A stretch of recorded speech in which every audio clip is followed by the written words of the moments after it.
जब व्यक्ति को शांति एवं आनंद का अनुभव नहीं होता तो वो संसार को असार समझता है।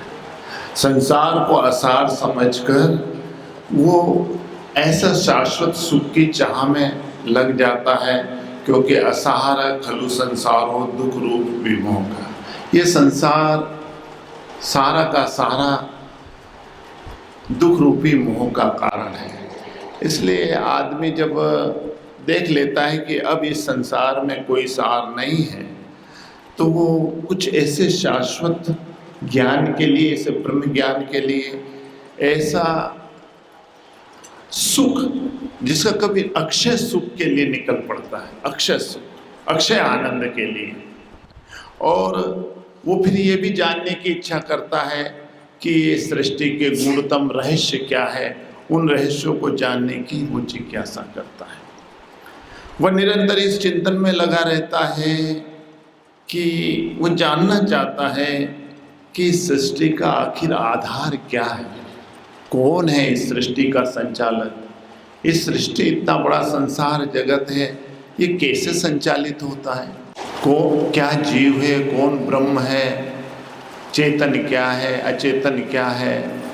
कई प्रकार के उसके अंदर प्रश्न उठते हैं जब वो संसार को असार समझता है। जड़ चेतन क्या है, जीव क्या है, ब्रह्म क्या है, इनमें भेद क्यों, ऐसे विचार उसके मन में आते हैं।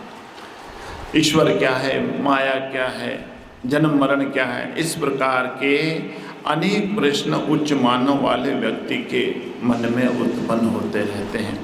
वह इन सबको जानने की जिज्ञासा करता है। ध्यान देना, सामान्य व्यक्ति केवल शारीरिक आवश्यकताओं की पूर्ति में लगा रहता है और उसी में वो संतुष्ट रहना उसका ध्येय बना रहता है। उच्च जीवन के लिए उसका अपरिपक्व मस्तिष्क कल्पना भी नहीं कर सकता। परंतु उच्च मानस वाला व्यक्ति इन गूढ़ रहस्यों को खोज में निकल पड़ता है और आध्यात्मिक ज्ञान प्राप्त कर आनंदित होकर परम शांति का अनुभव करता है। इसलिए सज्जनों, आध्यात्मिक ज्ञान, एक बात जरूर ये ध्यान रखना कि आध्यात्मिक ज्ञान कभी संसार का तिरस्कार नहीं करता, न उसे वो विकृत करता है, बल्कि इसे और सुखद बनाता है।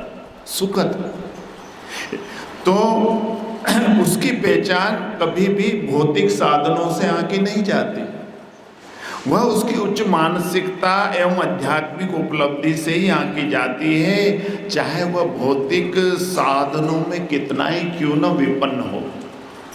इसलिए आध्यात्मिक ज्ञान सृष्टि का सर्वोत्कृष्ट ज्ञान माना गया है।